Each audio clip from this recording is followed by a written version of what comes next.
Bienvenidos. Estamos en el Español Digital, la verdad sin complejos. Este es el programa La Lupa, una nueva sesión. Y yo soy, como saben todos ustedes, Paco Vendala.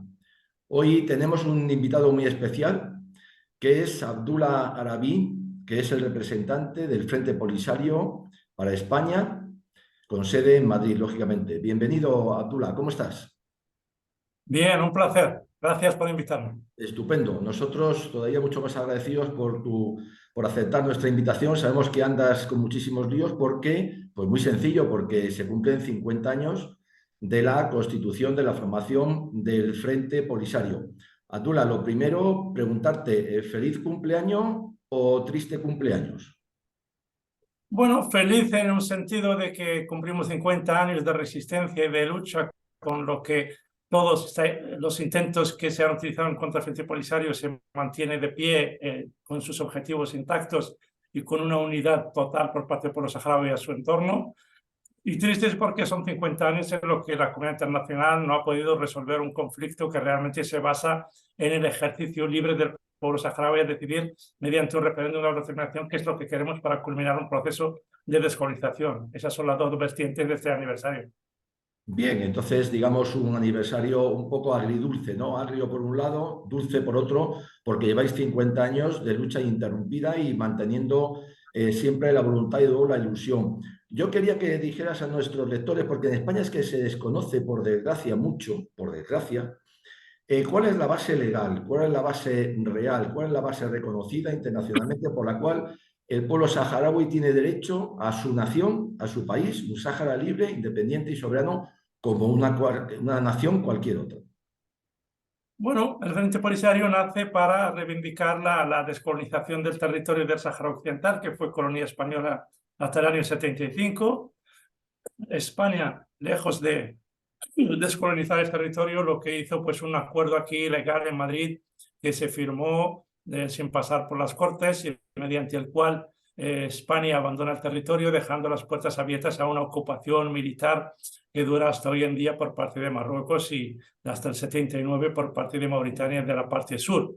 Con lo cual eso explica que estamos ante un proceso de descolonización donde el territorio del Sáhara Occidental desde 1960 figuraba en la agenda de las Naciones Unidas como un territorio que se tiene que llevar a cabo un proceso de descolonización. Primero se reclamaba a España. España, con todas las circunstancias que surgieron en el 75, no pudo culminar ese proceso y optó por esa retirada realmente que sigue pendiente en la política exterior española porque abandonó al pueblo saharaui.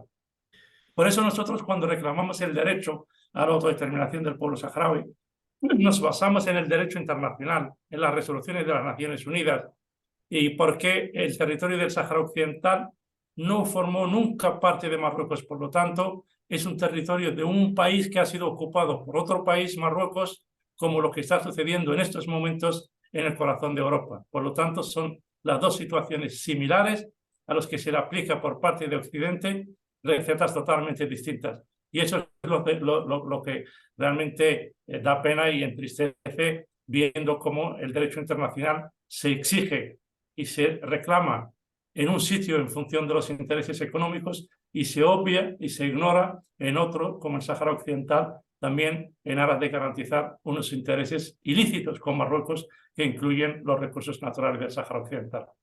Claro, además del reconocimiento de la ONU que has dicho, y efectivamente está ahí, se puede consultar, tenéis también reconocimiento por parte del Tribunal de La Haya, ¿no? Sí, totalmente. El Tribunal de La Haya se le pidió un dictamen precisamente dictamen por parte de Marruecos para intentar conseguir algún lazo de unión histórico entre el territorio del Sáhara Occidental y el Sultanato de Marruecos, y el dictamen ha sido claro, que nunca ha existido ningún tipo de linaje ni de unión entre el Sultanato de Marruecos y la población y el territorio del Sáhara Occidental. A partir de ahí, Marruecos orquesta la famosa Marcha Verde para intentar imponer los hechos consumados, y llevamos pues 47 años en esos hechos consumados. A nosotros pues nos toca resistir y aguantar, creo que lo estamos haciendo, y 50 años demuestran que hemos aguantado y resistido bien porque no nos han impuesto nada contrario al derecho internacional. Pero esos hechos consumados, Marruecos los ha trasladado en su política exterior hacia países occidentales y europeos, entre ellos España, para intentar conseguir imponer su ocupación ilegal del territorio del Sáhara Occidental mediante reconocimientos y posiciones políticas, como la decisión del presidente del gobierno de España últimamente. Claro. Entonces tenemos por un lado aquellos ignominiosos acuerdos de Madrid que además nunca tampoco se publicaron, no solamente no pasaron por las Cortes, como tú has dicho, sino que encima ni siquiera se publicaron en el Boletín Oficial del Estado, en España me refiero, que es obligado para que adquieran rango y tengan que ser obedecidos por todo el mundo. ¿Dolido con España, Abdullah? Nosotros, por eso cuando decimos que los acuerdos... ¿Me oye? Sí, sí, sí, perfectamente. Cuando decimos que los acuerdos tripartitos de Madrid son ilegales, es precisamente porque no han pasado por ese procedimiento necesario para que se conviertan en un acuerdo legal y de Estado. Y por eso también intentamos seguir reivindicando la responsabilidad de España y sus obligaciones respecto al territorio del Sáhara Occidental y del pueblo saharaui. Y cuando decimos que estamos ante una ocupación militar e ilegal del territorio, creo que España, como potencia administradora, es la que mejor conoce ese asunto y, por lo tanto, muchos países, antes de tomar una decisión o posicionarse, se fijan en la postura de España porque consideran que conoce el dossier y que tiene una responsabilidad directa y, por lo tanto, va a defender el derecho internacional. Y por eso nadie entiende ni busca ninguna razón a la postura del presidente del gobierno con respecto al Sáhara Occidental, inclinándose hacia una postura de Marruecos que es ilegal y que se contradice con el derecho internacional, que rompe una política tradicional que ha existido siempre en España, que es el situar la solución en el marco de las Naciones Unidas y sus resoluciones, y exigir el cumplimiento de esa legalidad por parte de las dos partes, el Frente Polisario y el Reino de Marruecos. Claro. Y lejos de hacerlo, pues intenta imponer los hechos consumados que persigue Marruecos. Claro, ¿qué piensas tú como delegado, qué piensa el pueblo saharaui cuando ve ahora que todo Occidente se echa las manos a la cabeza porque Rusia ha invadido un país como es Ucrania, pero resulta, mi opinión, que aquí nadie se echa las manos a la cabeza cuando Marruecos ha invadido un territorio que bajo ningún concepto es suyo? Esto es una hipocresía bastante evidente de parte de todo Occidente, Estados Unidos, España incluida. Totalmente, es una hipocresía, es un doble rasero para medir la situación política internacional, es inclinarse hacia la justicia en un lado, ignorarla a la vez y a la par en otro con respecto al Sáhara Occidental, comparándolo con lo que está pasando en Ucrania. Y recuerdo la intervención solemne del presidente del gobierno en el Congreso de los Diputados con respecto al inicio de la guerra de Ucrania, y es perfectamente aplicable ese discurso a la cuestión del Sáhara Occidental. Y en el Sáhara Occidental, lejos de apoyar el derecho internacional, se inclina por la pretensión de Marruecos de imponer una autonomía que es ilegal y contraria al derecho internacional, y por lo tanto demuestra la hipocresía y sobre todo el discurso y la retórica en función del interés y en función de quién es el afectado y quién es el beneficiado. Claro. Hay una cosa importante en Marruecos, creo que son 4 los muros, tropas, por supuesto utilizando todos los medios militares, o sea, es una ocupación militar. ¿Marruecos es una amenaza para la paz y la estabilidad, al menos en el Magreb? Lo es, y creo que si lo es en el Magreb y en el norte de África, lo es también para Europa y lo es para todo el continente africano, con lo cual yo creo que la estabilidad no se consigue solo con un país, se consigue con una región. Y el norte de África se compone de 5 países, y creo que una política estratégica por parte de la Unión Europea, pero fundamentalmente por parte de España, tiene que centrarse en los países fundamentales del norte de África, que no solo es Marruecos, sino también lo es Argelia, lo es Túnez, lo es Libia, y tiene que trabajar para buscar una estabilidad, porque sin la estabilidad y sin la paz en la región del norte de África es muy difícil que prospere ninguna seguridad, es muy difícil que prospere la lucha antiterrorista, es muy difícil que prospere la lucha contra los flujos migratorios, y por lo tanto tenemos que ser realistas, tenemos que aceptar que sin el diálogo, sin el respeto mutuo y sobre todo sin la no injerencia en los asuntos internos de ningún país, por parte de nadie y conocer y reconocer que estamos ante una violación del derecho internacional con respecto al Sáhara Occidental, que Marruecos es una potencia ocupante, que el pueblo saharaui es víctima de una ocupación y España tiene una responsabilidad en cuanto al pueblo saharaui y al territorio del Sáhara Occidental. Mientras todo eso no se asuma como una realidad, pues seguiremos naufragando en este discurso vago en el que intentamos garantizar los intereses con Marruecos a costa de lo que sea, y nosotros como saharauis tenemos algo claro: nosotros vamos a defender nuestros derechos hasta el final.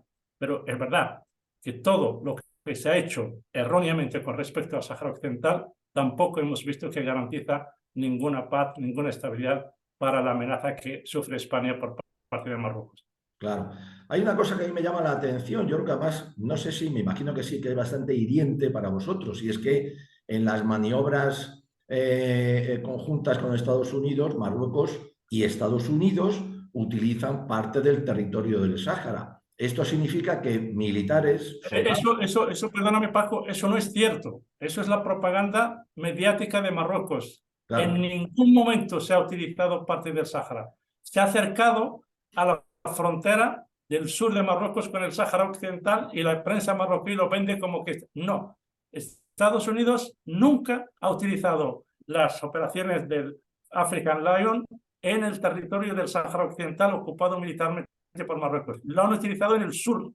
Y Marruecos le interesa, cuanto más se acerca al territorio del Sáhara Occidental, lo venden como que lo están haciendo, pero no es cierto. Y algunos medios de comunicación también aquí repiten ese mensaje, y no es cierto.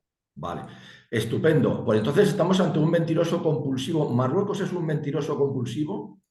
Totalmente, totalmente, y tiene la cuestión del Sáhara Occidental el eje central de su política exterior y sus relaciones internacionales, y lo ha dicho su ministro de Exteriores. Cualquier política de entendimiento, de buena vecindad y de buenas relaciones bilaterales con cualquier país tiene que basarse en su posicionamiento con respecto al Sáhara Occidental. Y no cualquier posicionamiento, sino posicionamiento a favor de las pretensiones expansionistas de Marruecos. Lo hemos visto con muchos países. España, yo creo que se ha pasado de la raya porque han dicho que la opción de la autonomía es la más, con lo cual ese superlativo ya se desmarca automáticamente del derecho internacional. Algunos países que España se escuda en que tienen una postura similar, no lo es. Ellos entienden que la opción de la autonomía podría ser una opción más para solucionar el conflicto. Entonces nosotros lo que reivindicamos es la celebración de un referéndum de autodeterminación en el que se incluye la independencia o cualquier otra opción que el mundo considera, la ONU, o cualquier opción que se considere como válida. Entonces, al final, el pueblo saharaui es el que tiene que decidir y elegir. Y esa es la única solución válida, justa, realista y duradera. Claro. Te voy a contar una anécdota. El embajador Piniés, no sé si te suena el nombre, Jaime de Piniés, que luchó tanto por ese tema vuestro del Sáhara, precisamente, contaba que, ya a posteriori, contaba que de vez en cuando le venía el delegado marroquí en la ONU y le enseñaba una lista y le decía: mira, todos estos están a sueldo del sultán. Tú te puedes incluir en esta lista cuando quieras. A la vista también va la redundancia de lo que ha ocurrido con el Parlamento Europeo, el Qatargate, que no es el Qatargate, es el Marrocogate. ¿Tú crees que esa lista de sobornados es muy larga ahora, más que entonces, en los años 70? Pues si empezamos a hacer unas cuentas desde los años 70, como reconocía allí el personaje delante del embajador Jaime de Piniés, pues yo creo que, teniendo en cuenta los últimos acontecimientos en diciembre del año 22, con lo cual yo creo que eso no ha hecho más que alargarse y sobre todo convertirse en una forma de hacer política, lamentablemente. Pero que lo intente una monarquía feudal como la marroquí, a nosotros no nos sorprende. Pero que demócratas europeos, del Parlamento Europeo, de las instituciones europeas, que realmente han sido elegidos por sus ciudadanos para representarles de la mejor manera posible, se dejen sobornar o condicionar por ingentes cantidades de dinero por parte de una monarquía para llevarles a pronunciarse en contra del derecho internacional, de la justicia, de la paz, de la estabilidad, de los intereses económicos de sus propios países, pues realmente es incomprensible y no es digno del siglo XXI en el que nos encontramos.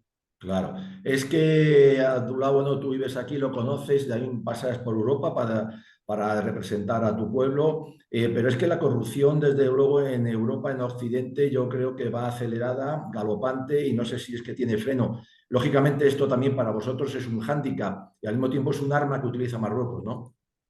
Es un hándicap en ese sentido, pero también, como decía al principio del aniversario y eso, pero también el haber aguantado y resistido para que no se nos imponga nada contrario al derecho internacional, a pesar de esos sobornos, a pesar de esos condicionantes, a pesar de todo, también demuestra la justicia y la solidez de esa condición de la naturaleza política de nuestro conflicto. Por lo tanto, nadie se ha atrevido a pronunciarse públicamente en contra de la condición jurídica del territorio del Sáhara Occidental, y ese es el arma poderosa que nosotros siempre argumentamos y con la que nos defendemos, y por lo tanto eso también demuestra que a pesar de los pesares y a pesar de todo, el derecho internacional se sigue protegiendo, y por lo tanto hay más personas que están interesadas en proteger eso que realmente los que se dejen pues, sobornar de esa manera para ir en contra de algo tan justo como es el derecho de un pueblo a decidir qué es lo que quiere ser.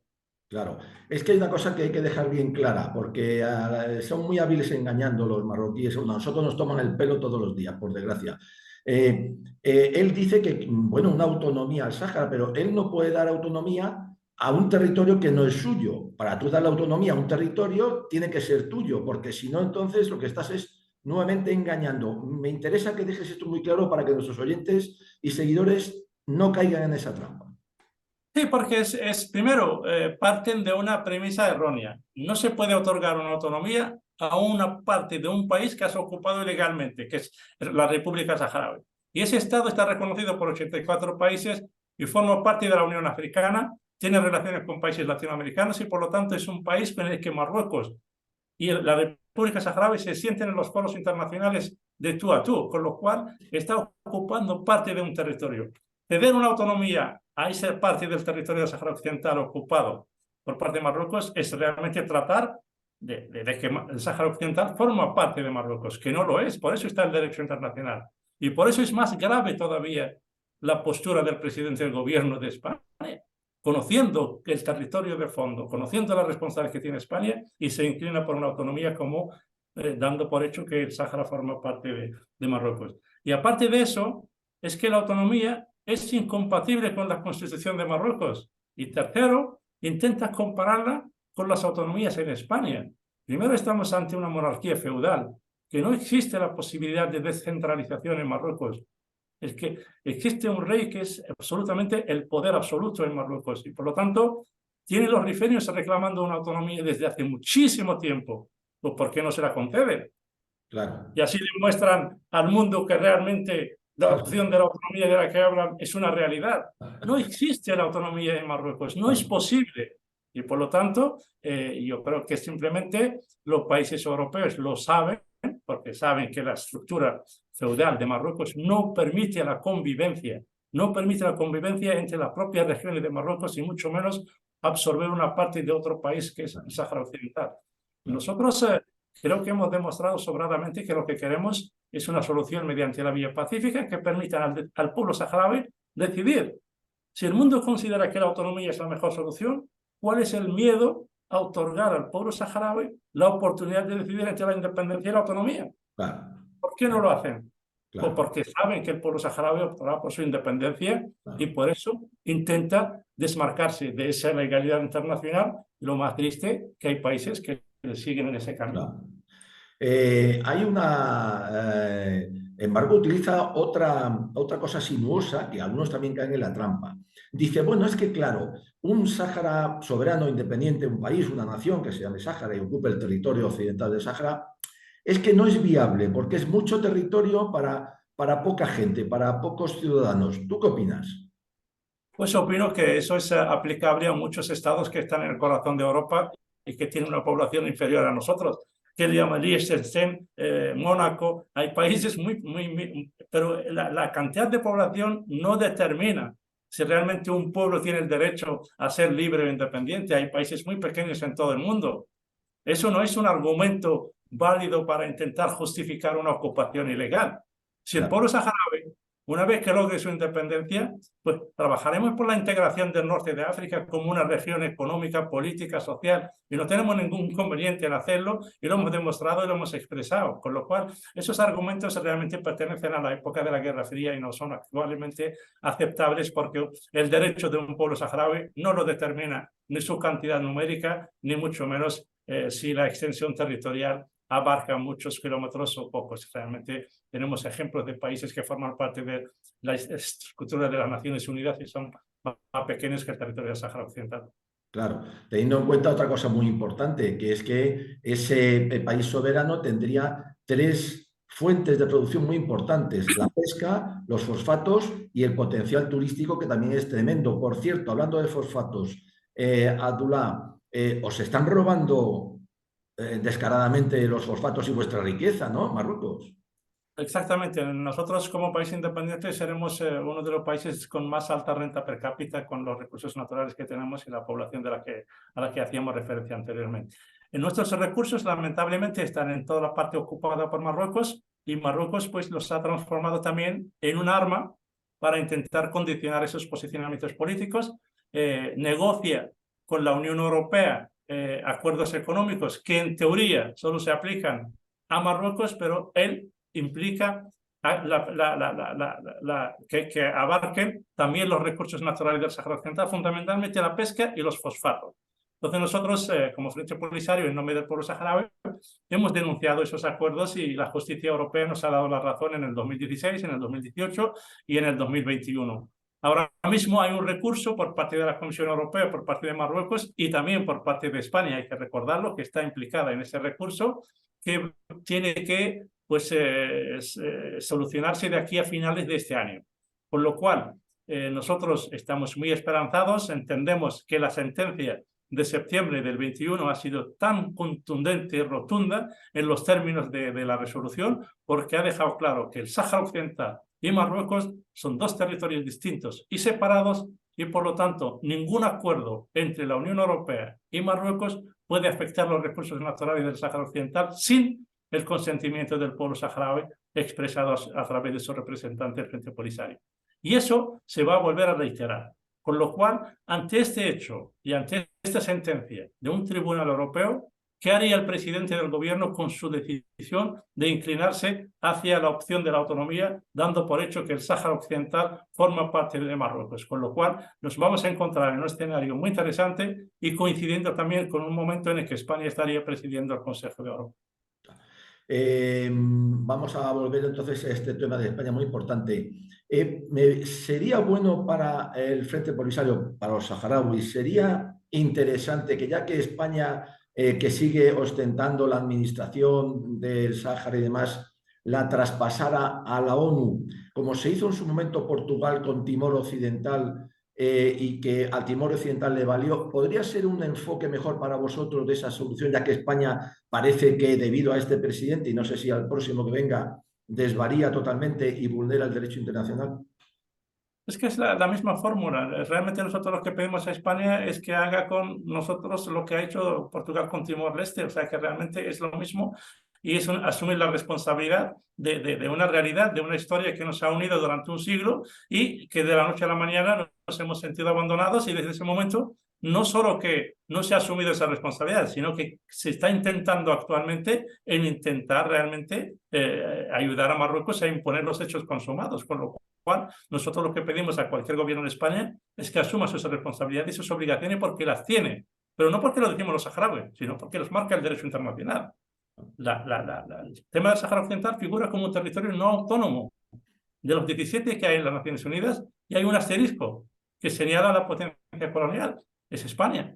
Por lo cual eso implica que España tiene una responsabilidad mientras esto no se resuelva. Ahora que el presidente del gobierno de España intenta solucionarlo por la vía rápida de los hechos consumados con Marruecos, es un error.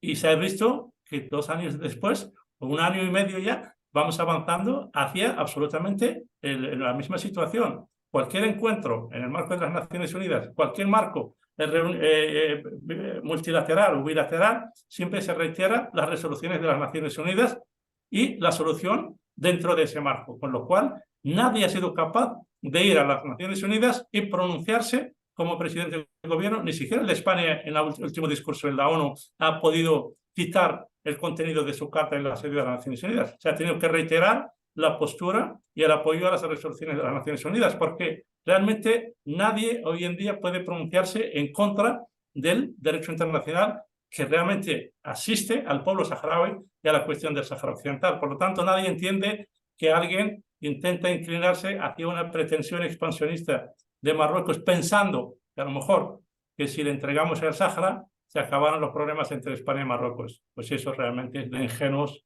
y de ilusos. Y sobre todo, además, la historia de nuestras relaciones con Marruecos avala lo que tú has dicho, que es una estupidez, una ingenuidad y un craso error. Hay una guerra porque ya llegó un momento en el que era imposible mantener el alto el fuego. Marruecos está utilizando drones Abdullah, drones al parecer, yo no lo sé exactamente, comprados o suministrados por Israel. Es un arma hoy día, posiblemente es el arma de hoy día y del futuro más importante, más difícil de combatir y demás. Vosotros habéis demostrado que ante una potencia militar como es Marruecos, pues os habéis mantenido también en la guerra como en la paz. ¿Cómo está la situación ahora brevemente? Bueno, es una guerra que se inició como violación de ese alto el fuego por parte de Marruecos al agredir una población civil que se estaba manifestando contra la no aplicación del acuerdo de paz por parte de las Naciones Unidas. Marruecos agredió a esa población y nosotros dimos por el alto el fuego. Nos encontramos en una guerra en la que lo nuevo con respecto a la primera guerra, que duró hasta el año 91, es el uso de los drones y el armamento tecnológico y sofisticado que utiliza Marruecos.